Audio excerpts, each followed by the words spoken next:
Welcome to the All Four Downs podcast, the college football week 4. Can you believe it already?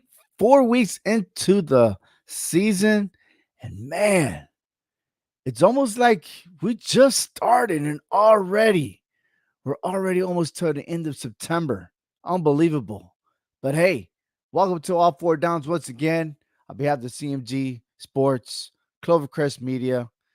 Yeah, did you know? Teams that lose an unpredictable game, such as Notre Dame lost to Northern Illinois, are most likely not going to make it to the playoffs. Yeah. Did you know that? Yeah. Everybody knows. Everybody knows. When you lose to a team that's an unknown, yeah, except for the AP polls. Don't listen to them, man, because they already ranked Northern Illinois just because they beat Notre Dame. It's funny, huh? Trying to make them logical, valid, so they could talk about them. It's just not going to happen. All right? Not going to happen. Once again, cmgsportscentral.com. Please visit that website. And of course, the VFW Veterans of Foreign Wars, celebrating 125 years. Thank you for supporting our troops. We're getting ready for first down. And the biggest hot take is Mike Norvell and Bill Napier, both head coaches in the state of Florida. And they are in a state of emergency right now, ladies and gentlemen. Yes, they are. The Florida State hasn't won a game. And Florida, well, they just can't find their winning ways. So what's next for them? Really, what is next for them? It's the unknown. It's the unthinkable. Could they change their season around? It's hard to say. It really is. Because the standards are not the same. And it's almost like, what happened to the previous head coaches? Why are they gone? And if you're not satisfied with what's going on now, why are they still sticking around? For Florida State, they acquired a quarterback from the transfer portal named DJ Ugalele. Now, those of you guys that don't know him, well, he's the quarterback that played for Clemson, got benched. He went on a transfer portal, went to Oregon State. He did okay. But with all the mix-up of what's going on with the Pac-12, he ends up transferring to Florida State, thinking that he got a better chance in winning. When it goes both ways, Mike Norvell gambled to get DJ Ugalele, and DJ Ugalele gambled to make himself known so he could be ready for the NFL draft. And they both struck wrong. And if I was Mike Norvell, it's about time that you bench DJ Ugalele and put in Brock Glenn, your backup quarterback. I think by putting him in there, well, I should say, I know by putting him in there, you're going to get a better result. A redshirt freshman who has an opportunity to start, and yet he's been blocked because you put DJ Ugalele there. It's just not happening. It's time to make a change. Or is it time to make a change for the head coach? Florida's head coach, Bill Napier, well, he's in the same boat.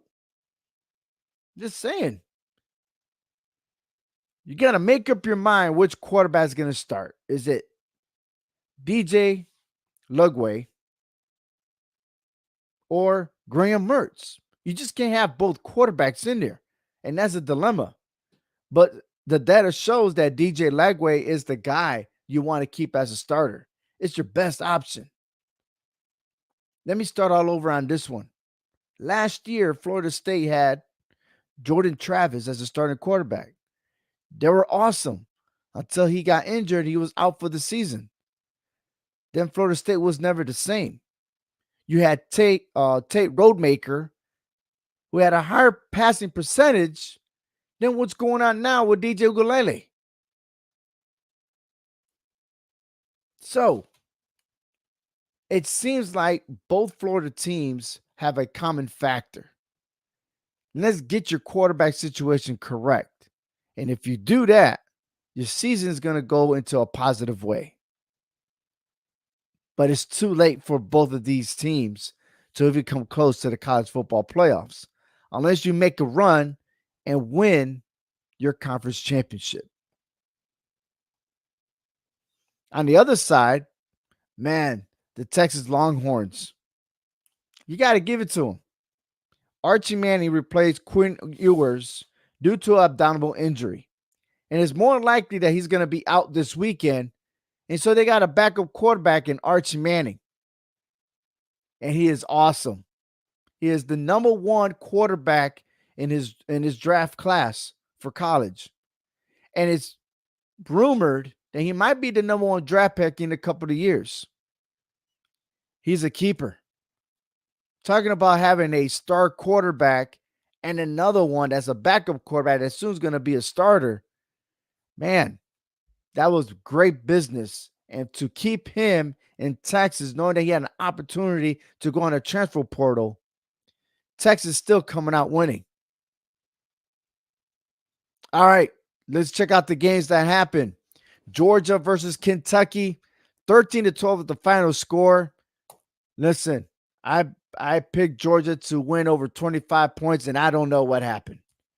I don't know. Don't know what really happened here. Carson Beck only held to 160 yards of passing. Trevor Etienne, who is a transfer, who's supposed to be the star running back, 19 carries for 79 yards. That is not good. Was Kentucky that great on defense? Because there definitely wasn't in offense. But this is the type of game that's not expected for the Georgia Bulldogs, and you were the number one team. Boston College, they blew their lead 14-3 early in the second quarter, and Mizzou came back, and they have probably the best running game in college football. They carried the ball 43 times for a total of 176 rushing yards. That is pretty awesome. And to continue the fight and only give up one touchdown in the second half, that was brilliant. They kept the game close enough for them to win, 27-21. And I'm going to tell you that both these schools won their games. Why? No one ever thought Boston College would be this great. And for Boston College to match up against an SEC team like Mizzou and lose the game 27-21, that is awesome. Okay.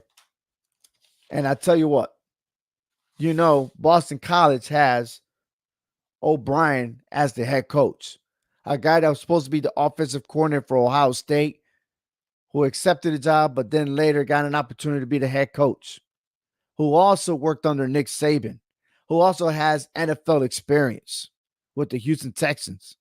I'm telling you, Boston College is going to make a lot of noise this year, and I won't scratch them out and could possibly represent the ACC.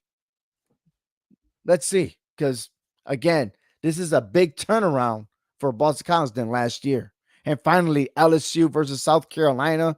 A game went down to the wire. LSU comes from behind 36-33. However, both these teams suffered a lot of penalties. And for South Carolina, that was a stab to the heart, man, because they should have won this game. 2 touchdowns canceled because of penalties. South Carolina had the momentum all the way through, but it was LSU that took the win. And if I was LSU, they came so close to even blowing it up themselves. I will say this, man. LSU doesn't look that good. And I feel like a win was just their luck. Second down. All right. Before I get to my rankings, look at the 3 weeks of college football, non-conference games. And I'm just going to stop right here because I know a lot of games now are facing, divisions and stuff like that within their conference. But the Big Ten have the most wins Plus, they had the most games. 37 wins, 7 losses, their leading percentage, followed by the Pac 12 with only 6 games because there's only 2 teams. But the SEC, they represented 31 wins. Okay. But percentage wise, they did better than the ACC. So there's a lot of 30 and over wins for these major conferences, powerhouses.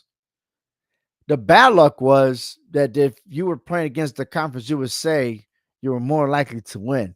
What does that mean at the very end? It could be nothing. But if I was the committee, I'd be looking at which conference really represented. So the Big Ten actually came out winning the first 3 weeks of college football. Other news, the Pac-12, they gonna have more teams starting the 2026-27 season with Boise State, Colorado State, Fresno State, and San Diego State. All 4 schools will be in the Pac-12. And they're looking more at the American Conference to see if they could pull some from over there. Now the rankings. These are my top 25, but I'm only covering what's my top 10 right now. I got in the lead a new number 1, Texas, then Georgia, Ohio State, Alabama, Oregon, Mizzou, Penn State, Ole Miss, Utah, and number 10, I have Miami. And if you look across the AP and the coaches poll, there's a dilemma as to who's supposed to be the number 1 team. So who is the number 1 team? Is it Texas or is it Georgia? Is it Georgia because they played Kentucky? Or is it Texas because they still haven't played anyone in the SEC and they're still blowing out their opponents? Yet they did get a win over Michigan. That's a toss-up. Ohio State seems to be everyone's agreement at number 3 and Alabama at number 4. And number 4, Alabama proved everybody wrong. It blew up their opponent this weekend, but can they continue that momentum? But there's 3 schools that I want you to watch, and that's Missouri, Memphis, and Kansas State. All those 3 schools are making a lot of noise, and no one's talking about them, at least not yet. Other teams that haven't been listed, what about Syracuse? I mean, they did beat Georgia Tech, the same Georgia Tech that beat Florida State. I'm just saying, I believe Syracuse, North Carolina State, and Washington State, they deserve to be in the top 25. But the AP poll want to put Northern Illinois at number 23. Are you kidding me right now?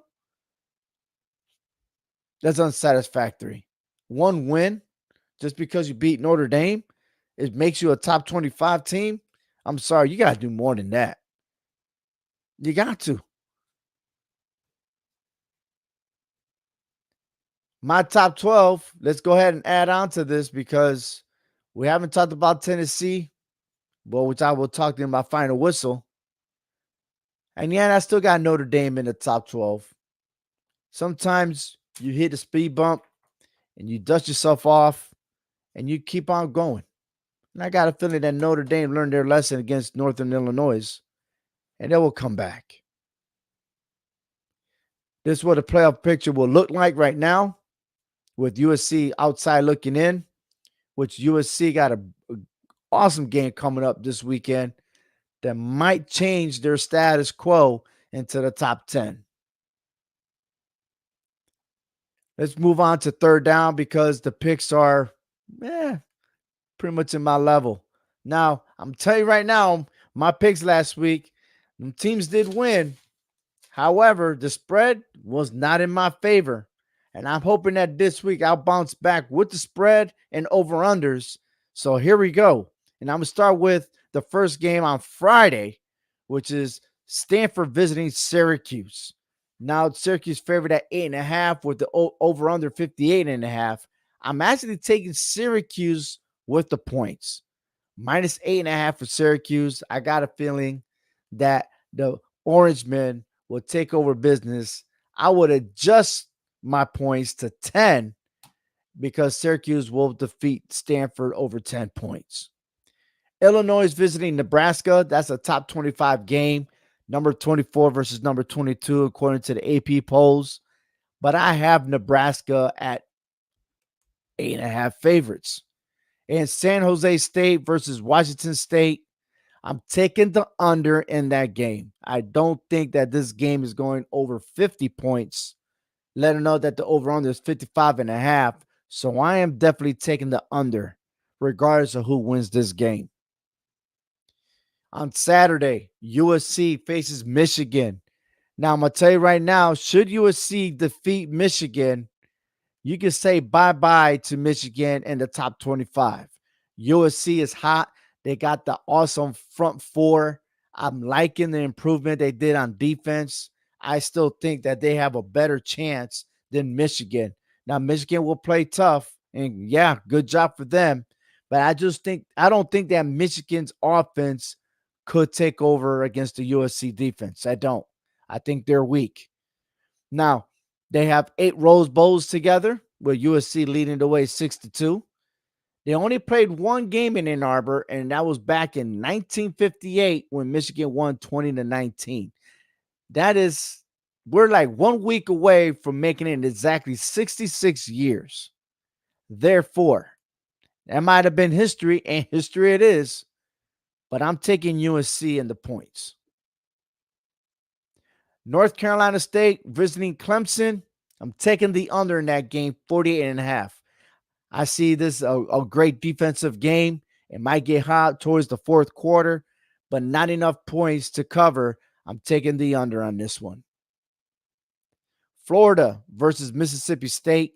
This is a must win for either school. I think that the loser in this game will be more hotter than the other. But I got to give it to Bill Napier. I don't think this team has quit on him. They got to get this win. So let's give it up for 4.5 for Florida. They'll take it on the road. And besides, Florida won back in 2018. Let's make it 2 in a row, shall we? Yeah, let's do this. James Madison visiting North Carolina. I'm taking North Carolina's 10.5.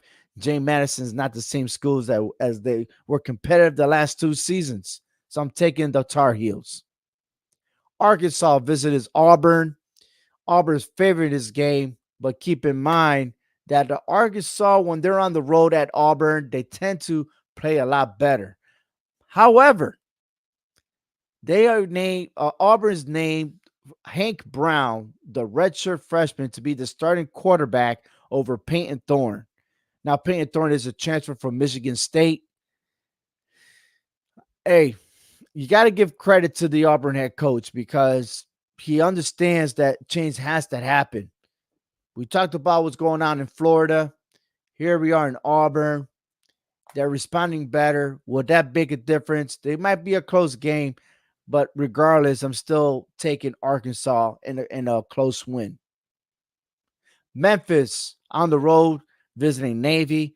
Both teams are undefeated, but I feel like Memphis has the most experience and should be the favorite to win the American Conference. I'm taking Memphis in the 10.5. Utah versus Oklahoma State. I don't know what's going on with Utah and their quarterback. Cam Rising is out. Hopefully, there might be some change moving on when we get closer to the weekend. But this is bad timing for Utah, especially their first game in the Big 12. Oklahoma State, I'm taking the points, -3. They're going to win even more points than that, maybe by 7 or 10 the most. But I'm taking Oklahoma remaining undefeated and getting their first win of the Big 12 games. TCU versus SMU. This is a rivalry game, okay? They're only 20 minutes apart. You got Fort Worth, Texas in the west, Dallas in the east. They're separated. I don't know, if you go down south, you got I-35 east, I-35 west. I mean, you go there, you got to go across. I think I-20 connects them both. I mean, this is going to be spectacular. One of the best rivalry games, but I'm taking the over 57.5. I expect the offensive play for both teams. Whoever wins, TCU or SMU, I think, yeah, TCU got a small margin to win it, but take the over in this game. I promise you, you're going to be satisfied. And lastly, the game of the week, Tennessee goes on the road against Oklahoma, but this is the first game for Oklahoma in the SEC. Now they both face each other in the Orange Bowl. They're both even 1-1. But when it comes to the regular season games, Oklahoma is 2-0. However, this is a different atmosphere. Yes, it is. And if you've seen Tennessee the way they've been playing the last 3 weeks, Oklahoma had a scare already. Nah, man, I'm sorry. Tennessee all the way. They're going to win. Yes. Moving on to fourth down. Here we go. It is my final whistle. And big news came out today. And I got this from ESPN, but there's a lot to talk about here because it kind of relates to some of the stuff that Joe Guard said last season. So it is mentioned and I quote, it was believed to be the first arrangement of its kind. Tennessee fans for all sports will be charged a 10% talent fee on tickets to help pay athletes as part of the new revenue sharing plan set to begin in 2025. Now I'm going to stop right there because I do remember Joe saying last season that we need to take good care of these players. And even the season before that, even before Daniil started, we're like, yo, these people, these committees, and everybody else that runs this college football, they're pocketing money. There's billions of dollars of revenue, and yet they're still not taking care of the players. Whether it's lodging, food, medical, all that stuff, and players were trying to protest, and it got seized a little bit during COVID.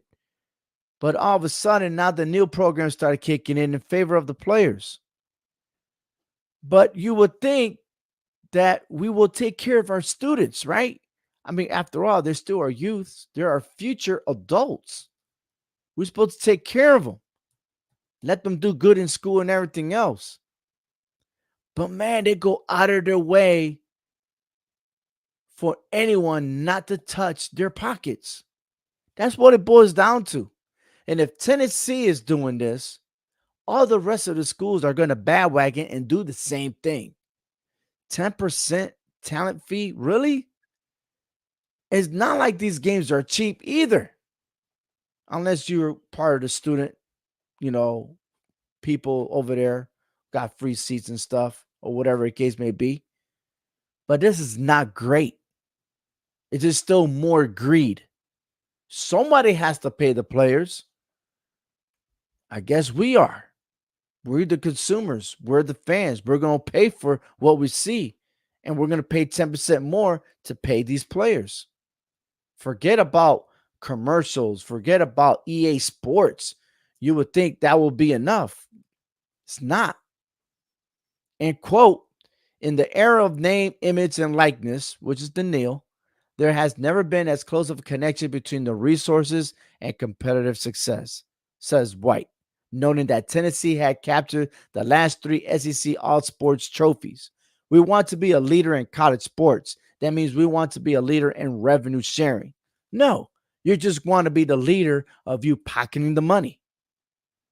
You're thinking about yourself. But hey, it sounds good, but let's go behind the scenes. Where's that money really going? Georgia came out on the news. Schools in Georgia have legal cover to immediately begin paying their athletes directly, according to the executive order signed by the state's governor that happened Tuesday morning. Schools are now paying their players. But where's that funding going to come from? Oh, I know where. Let's take that idea of Tennessee and let's charge ticket prices. It's your buck, not mine. Just saying. Those are facts. Tell me something different. Where else can you get the money? Shoot. Might as well continue paying taxes. Oh, yeah, we still do. Oh, let's start paying more fees. Vivid Seats, Any other apps that sell tickets, you're paying more than what you bargained for. That's what's going to happen. And there you have it. That's my final whistle. Next week, more recap on college football, more picks, and more news, all for you. Thank you for watching. Good luck on your sports betting. Man, you got to love some football, huh? Take care, everyone.